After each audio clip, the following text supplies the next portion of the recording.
অনেক দিন ধরে হাজবেন্ড বলতেছিল তাকে চিংড়ি মাছটা এভাবে ভেজে দেওয়ার জন্য। অবশেষে আজকে তাকে ভেজে দিতে পারছি। চিংড়ি মাছ বাছার পরে যে অবশিষ্ট অংশ আছে ওইটা ফেলে না দিয়ে ব্লেন্ডার করে এইভাবে যদি রেখে দেওয়া যায় তাহলে সময় এবং স্বাদ দুটোটাই থেকে যায়। সো হ্যালো এভরিওয়ান, আসসালামু আলাইকুম। সবাই কেমন আছেন? আশা করি ভালো আছেন। আমিও ভালো আছি। এখানে কিছু সবজি কিনে নিয়ে আসলাম।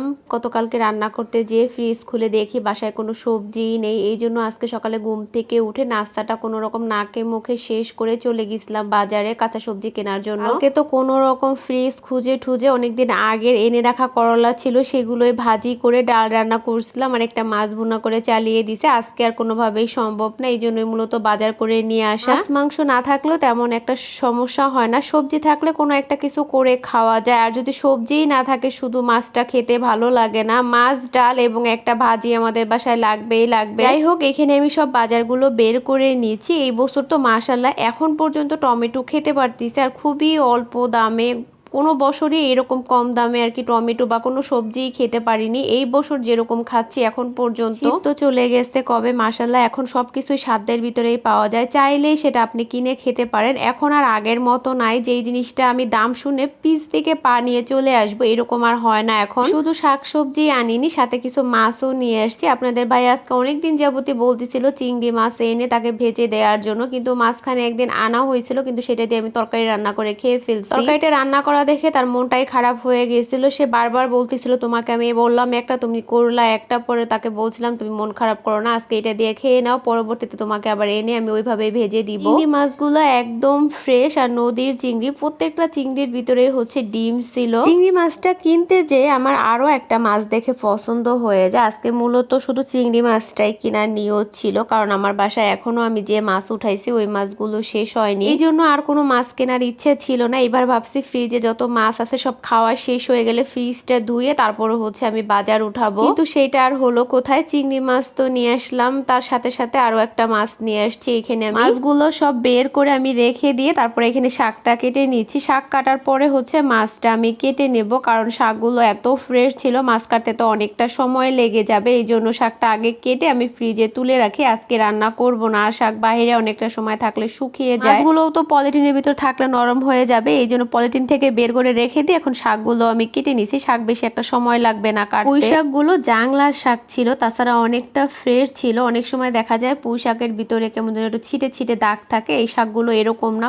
একদম খুবই ফ্রেশ ছিল আর কি। চিংড়ি মাছ দিয়ে পুঁই শাকটা রান্না করলে খেতে অনেকটা ভালো লাগবে। আর আজকে বেশি পরিমাণে চিংড়ি মাছ আনছি, এই জন্যই মূলত পুঁই শাকটা আনা হয়েছে যে চিংড়ি মাছ দিয়ে পুঁই শাক রান্না করবো। আমি শুধু বেছে বেছে শাকটাই নেব, ডাটাগুলো নেব না, কারণ ডাটা নিলে অনেক বেশি হয়ে যাবে। এই জন্য শাক যদি অল্প পরিমাণে চিংড়ি মাছ দিয়ে রান্না করা যায় না, শাকটা তো চুমসে একটুখানি হয়ে যাবে। চিংড়ি আর শাকটা একদম সমান সমান হবে, খেতেও ভালো লাগবে। এই জন্যই আর কি মূলত শাকগুলো শুধু নেয়া। এরপরে হচ্ছে শাকগুলো কেটে রেখে আমি এখানে ছোট মাছটা নিয়ে নিছি কাটার জন্য। চিংড়ি মাছগুলো কিনতে যে হচ্ছে এই মাছগুলো আমার দেখে পছন্দ হয়ে যায়। এগুলো হচ্ছে পাঁচ মিশালি নদীর মাছ। ওই দোকানদার যত পদের মাছই বিক্রি করে না কেন সবগুলোই হচ্ছে নদীর মাছ, আর নদীর মাছ তো একটু বরাবরই দাম বেশি থাকে। আমি এখানে খুবই অল্প পরিমাণে আনছি, কারণ ছোট মাছ যেদিন আনা হয় ওই দিনই রান্না করলে ভালো লাগে। এরপরে ফ্রিজে রেখে দিয়ে অন্য একদিন রান্না করবেন, ওই স্বাদটা আর পাওয়া যায় না, এই জন্য আমি কম পরিমাণে নিয়ে আসছি। মাছগুলো অনেকটা ফ্রেশ ছিল, এই জন্য মূলত আরো বেশি আগ্রহ করে আনা হয়েছে। মাছ কাটতে কাটতেই রান্নাঘরে জানালা দিয়ে তাকিয়ে দেখলাম হঠাৎ করেই হচ্ছে বাহিরে ঝলমলে ঠাডা পড়া রৌদ্র ছিল, এর ভিতরে অন্ধকার হয়ে ঝুম ধারে বৃষ্টি শুরু হয়ে গেছে। সকালবেলা আমি যখন বাজারে গেছি এত পরিমাণে গরম ছিল, আমার মন হচ্ছিল যে আমি কতক্ষণে বাজারটা শেষ করে হচ্ছে বাসায় যেতে পারবো। আমি বাসায় আসার সাথে সাথে গরম না সহ্য করতে পেরে এক গ্লাস লাইন গুলাই খাইছি, এতটা খারাপ লাগছে বাহিরের গরমে। কিছুক্ষণ আগেও যে পরিমাণ রৌদ্র ছিল, আর গরমের কথা তো নাই বা বললাম, মুহূর্তের ভিতরেই হচ্ছে আল্লাহর কি রহমত, বৃষ্টি দিয়ে পুরো একদম ঠান্ডা বানিয়ে দিল। পানিগুলো এত ঠান্ডা ছিল। এরপরে হচ্ছে কিছুক্ষণ বৃষ্টির সাথে এনজয় করে চলে আসছি চিংড়ি মাছগুলো পরিষ্কার করার জন্য। বাসার ভিতরে যদি এরকম চিংড়ি মাছ এনে রেখে দেওয়া যায় না, তাহলে অনেকটা সুবিধা হয়, যে কোনো সময় বের করে আর কি যে কোনো ভাজির সাথে মিলিয়ে চটপট রান্না করে করে ফেলা যায়। সবসময় তো আসলে বাজারে যাওয়াও যায় না, আর এরকম চিংড়ি মাছ সবসময় পাওয়াও যায় না। প্রত্যেকটা চিংড়ি মাছের ভিতরেই হচ্ছে ডিম ছিল। আমি বাছতেছিলাম আর আপনাদেরকে দেখাচ্ছিলাম। চিংড়ি মাছগুলো বাছা হয়ে যাবার পর আমি যে মাথা আর লেজটা ছিল ওইটা ব্লেন্ডারে ব্লেন্ড করে হচ্ছে আমি এই বাছা চিংড়ি মাছগুলোর ভিতরে দিয়ে একটু জাল করে নিব। প্রথমে হচ্ছে আমি ভেবেছিলাম চিংড়ি মাছগুলো বেছে ছোট ছোট করে পলিথিনের ভিতর ভরে পোটলা করে রেখে দিব, যখন যেটা রান্না করব ওই সময় বের করে নিলেই হয়ে যাবে। কিন্তু চিংড়ি মাছগুলো বাছার পরে হচ্ছে এই বুদ্ধিটা আমার মাথায় আসছে। চিংড়ি মাছের মাথাটা ফেলে না দিয়ে এইভাবে ব্লেন্ডার করে চিংড়ি মাছের সাথে মিলিয়ে সামান্য পরিমাণে একটু হলুদের গুঁড়ো দিয়ে যদি জাল করে নেওয়া যায় না, তাহলে যে তরকারি রান্না করে না আলাদা একটা ফ্লেভার আসে। চিংড়ি মাছ দিয়ে যে কোনো তরকারি রান্নলেই খেতে ভালো লাগে, কিন্তু এই মাথাটা দিলে না একটু আলাদাভাবে একটা স্বাদ আসে। যারা খায় তারা তো জানেনি, আর যারা না খায় তারা একবার খেয়ে ট্রাই করে দেখবেন, অনেক ভালো লাগে। মাছটা এইভাবে জাল করে ফ্রোজেন করে রেখে দিলে না এর স্বাদ একটু পরিমাণে নষ্ট হয় না। যেরকম স্বাদ ওরকমই আপনি পাবেন। যখন আপনি রান্না করবেন বের করে যতটুকু রান্না করে রেখে দিলে বাকিটা ঠিক ওইভাবেই আর কি স্বাদ পাওয়া যায়। দেখা যায় কাঁচা চিংড়ি মাছটা বেছে একটা বাটিতে করে রেখে দিলেন, বের করলেন, রান্না করলেন, আবার ওইটা ফ্রিজে রেখে দিলেন। বারবার এরকম ঢিপ হতে থাকলে না ওইটা স্বাদটা নষ্ট হয়ে যায়। আর এইভাবে রাখলে একটু স্বাদ নষ্ট হয় না আর অনেক ভালো থাকে। মাছগুলো আমার জাল করা হয়ে গেছে, এগুলো আমি একটা বাটির ভিতরে বেড়ে নিচ্ছি। ঠান্ডা হলে হচ্ছে ফ্রিজের ভিতরে তুলে রাখবো আর অল্প একটু রেখে দিব আপনাদের ভাইয়াকে ভেজে দেওয়ার জন্য। মাছগুলো আমি রেখে দিয়ে রুমে এসে বিছানাটাও প্রথমে উঠিয়ে ঝাড়ু দিয়ে পরিষ্কার করে তারপরে হচ্ছে রুমটাও আমি মুছে পরিষ্কার করে নিছি। এক বালতি কাপড় ভিজিয়ে রাখছিলাম সকালবেলা, সেগুলো ধুয়ে ছেলেকে গোসল করাইছি, আমি গোসল করছি। এখন যাচ্ছি কাপড় চোপড়গুলো রোদ দিতে। কাপড়গুলো রোদ দিয়ে হচ্ছে আমি রুমে এসে দেখি নামাজের সময়টা চলে গেছে।